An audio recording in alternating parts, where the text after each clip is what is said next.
예, 과도한 선심성 공약을 남발하는 사람일수록 똑똑한 우리 국민들에게 재원 마련은 어떻게 할 것이냐라는 질문을 받으면 기상천외한 답변을 내놓기 마련입니다. 이재명 대표도 마찬가지입니다. 그는 자신의 기본 시리즈 공약들이 결국 국가 재정을 거덜낼 것임을 너무 잘 알기 때문에 나름의 대책이라고 내놓은 것이 엔비디아 같은 빅테크 기업의 지분을 30%씩 가져가야 한다는 주장입니다. 그러면서 세금은 내지 않아도 된다라는 사탕 발림을 곁들였습니다. 이는 명백한 모순입니다. 법인세도 내지 말자는 이야기입니까? 아니면 법인세도 내고 배당금도 내놓으라는 이야기입니까? 이 정도면 단순히 괴상한 경제학이 아니라 위험한 경제학입니다.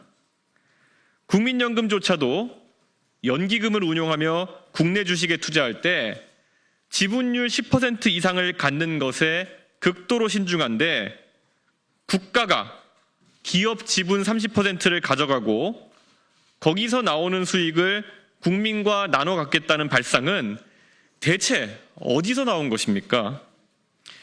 이재명 대표가 예시로 든 엔비디아의 연간 배당률은 고작 0.033%입니다. 배당 친화적인 기업도 아닌 성장 중심 기업을 국세를 대체할 재원으로 삼겠다는 발상 자체가 넌센스입니다. 이재명 대표는 과거에도 앞으로는 비행기가 수직이 착륙할 것이다. 그러니 김포공항을 없애자며 제주도 주민들의 원성을 샀고 우리나라는 기축통화국이 된다. 그러니 국채를 마구 발행해도 된다는 취지의 화수분 경제학으로 금융시장을 들썩이게 했습니다. 그런데 이제는 또 다른 버전의 아무 말 경제학이 등장했습니다. 우회전 깜빡이를 켜고 좌회전하는 것도 모자라 이제 주유소에서 부도수표로 기름값을 결제하려고 하는 것 아닙니까? 대한민국 기업은 대장동과 백현동이 아닙니다. 그리고 대한민국 정부도 화천대유나 천화동인이 아닙니다. 대통령은 대왕고래에 꽂혀 산유국 이야기를 하다 느닷없이 계엄령을 선포하더니 제1야당 대표는 얼치기 인공지능 대박론에 심취해 첨단산업 국유화를 꿈꾸고 있습니다. 한쪽은 반지성, 다른 한쪽은 무지성입니다. 우리 헌법이 규정한 경제질서는 사유재산제를 바탕으로 자유경쟁을 존중하는 자유시장 경제질서입니다. 지금 우리나라 정치권은 1년 내내 법조인들이 서로 감옥에 보내고 방탄을 하느라 바쁠 뿐 정작 중요한 경제와 과학기술에 대한 정책은 아무 말 대잔치로 일관하고 있습니다. 정치의 중심에 검사와 피고인이 서는 그런 나라가 아니라 정상적인 경제와 과학기술 담론이 다뤄질 수 있도록 국민 여러분께서 도와주십시오. 이 퇴행만큼은 반드시 막아야 합니다. 좌도 우도 아니고 앞으로 나갔으면 좋겠습니다. 감사합니다.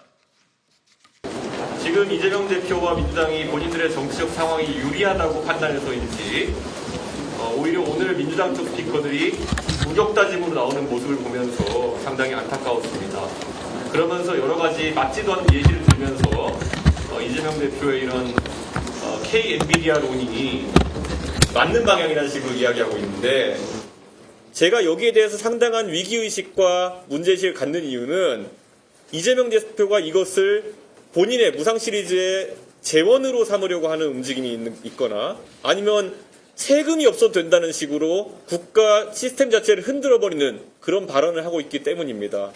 어떻게 엔비디아 배당금으로 국가의 세금을 없앨 수 있다는 식의 그런 논리가 가능합니까? 그런데 오늘 그 논리를 강화하는 민주당의 모습을 보면서 참 위험한 경제관이구나 느꼈습니다. 예. 혹시 질문 있으신가요?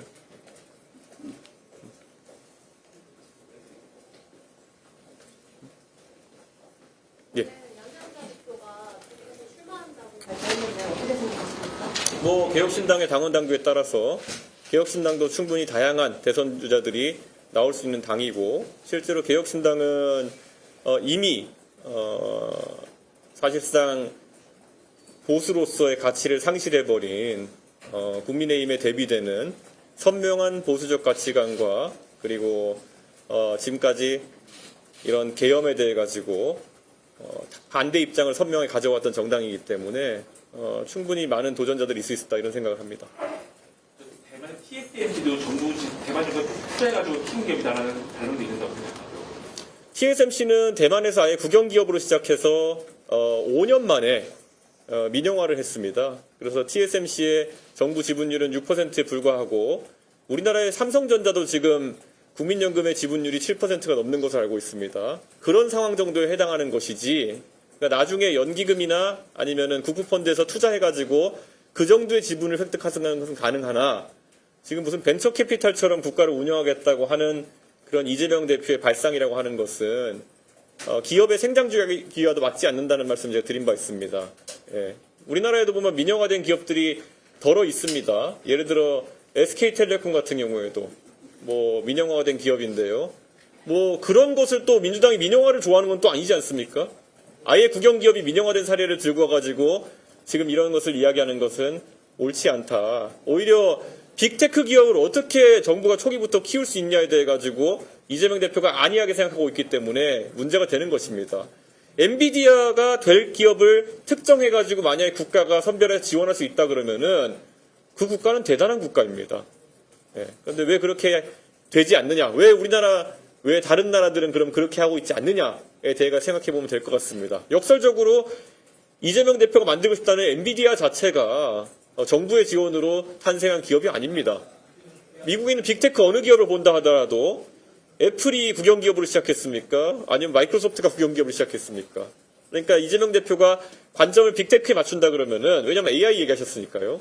오히려 맞지 않습니다. 오히려 윤석열 대통령식의 대왕고래 프로젝트 같은 경우에는 사우디 아람코 같은 회사를 만들기 위해 가지고 정부 지분율 높여가지고 광부 탐사할 수 있겠지만은 그러면 이재명과 윤석열이 다른 게 뭡니까?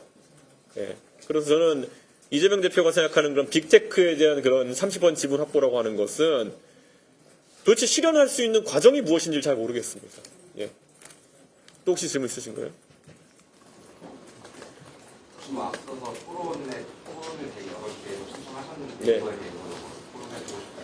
뭐 토론을 한다면 이재명 대표가 하겠다면은 뭐 받아줄 의향은 있지만은 애초에 이거는 경제나 아니면 IT 기업의 생장 주기를 아는 사람이라면은 말이 안 된다는 것이 자명하기 때문에 이건 토론을 이재명 대표가 하지도 않을 것이다라고 생각하고 무엇보다도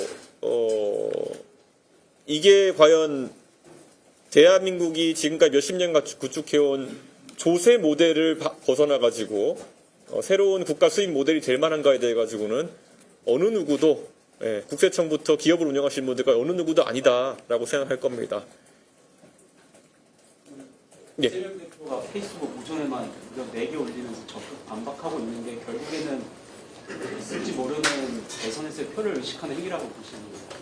아니 누가 칼 들고 협박해서 이재명 대표한테 이런 공약을 만들라고 했습니까? 본인이 나와가지고 자랑하듯이 뭐 아는 척하다가 이제 실수한 건데 그러면 이거를 철회하든지 하는 그런 아니면 해명을 제대로 하든지 해야 되는데 오늘 이재명 대표가 올리신 말씀은 굉장히 실망스러웠습니다. 원색적으로 문맹이라는 표현을 쓰면서까지 여기에 대해서 다른 의견을 가진 사람들을 매도하시던데요. 이게 이재명 대표가 말하는 소통의 방식인지가 굉장히 궁금합니다. 적어도 반론할 것이 있으면 반론을 하면 되는 것이지 원색적으로 문맹이라고 말한다고 하는 것은 글쎄요. 아마 그런 문맹이라는 표현을 다른 사람이 썼으면 민주당같이 PC주의에 깃든 정당에서는 비하 표현이라고 또 했을 겁니다.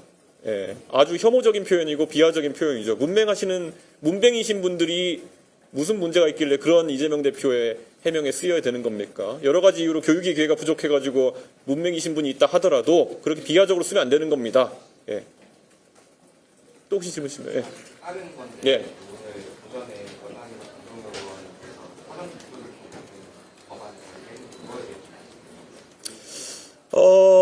국민의힘이란 당이 과거에 국민들의 투표율이 낮았으면 하고 바랬던 시절이 있었습니다. 그게 2011년에 소위 말하는 12.6 보궐선거 때 디도스 사건이라는 형태로 나타나기도 했습니다. 그 아이디어는 너무 멍청했고 저열한 생각이었지만은 실제로 그것을 그 당시 한나라당 측 인사가 행동에 옮겨가지고 특검까지 갔던 그런 적이 있습니다. 그 당시 투표율이 낮아지면 젊은 층이 적게 투표할 것이다 라는 생각 때문에 그런 행동을 했을 거로 추정되는데 그게 한나라당이 그 당시 유리하다고 하는 것 자체가 그 당이 얼마나 자신감이 없는지를 드러내는 상황이었다 이렇게 생각합니다. 반대로 2021년에 국민의힘이라는 당은 결국 그때 제가 대표로 있을 때 피선거권과 선거권 연령을 낮추자는 주장을 할 정도로 젊은 세대의 표를 얻는 것에 적극적이었습니다. 그럼 다시 한 3년 정도의 시간이 지나서 지금 사전투표제가 만약 폐지되게 되면은 투표권을 실질적으로 박탈당할 사람들이 누구겠습니까? 지방에서 서울로 유학 와가지고 어떤 이유로 주소지와 실거주지가 일치하지 않는 분들, 아마 그런 유학생들이나 아니면은 일하러 올라온 청년들이 가장 투표권을 박탈당할 위기에 놓일 겁니다. 그렇다면 지금 국민의힘이 그런 것을 만약에 폐지하자고 한다면은 젊은 세대에게 표를 받아서 유리할 것이 없다라고 생각한다고 볼 수밖에 없는 겁니다. 저는 굉장히 안타까운 모습이고 여기서 또 이제 어떤 분들은 본투표를 3일로 늘리면은 사전투표를 대체할 수 있다 같은 말을 하는 분도 있는데요. 그거는 선거를 안 뛰어본 분들은 선거에서 그게 무슨 의미인지 모르는 경우가 더러 있는 것 같습니다. 말씀드린 대로 투표할 수 있는 인원이 제약되는 것도 있고요. 전국 단일 명부제인 사전투표와 다르게 본투표가 3일로 되는 것은 그냥 휴일이 늘어나는 것과 마찬가지 효과이고 그럼 오히려 더 투표율에 저하가 올 수도 있습니다. 연휴가 되기 때문에. 근데 자꾸 이런 투표율을 떨어뜨리는 아이디어를 낸다는 것 자체에 대해서 저는 굉장히 분노하고 그런 말이 좀 안 나왔으면 좋겠다 하는 생각입니다. 네, 감사합니다.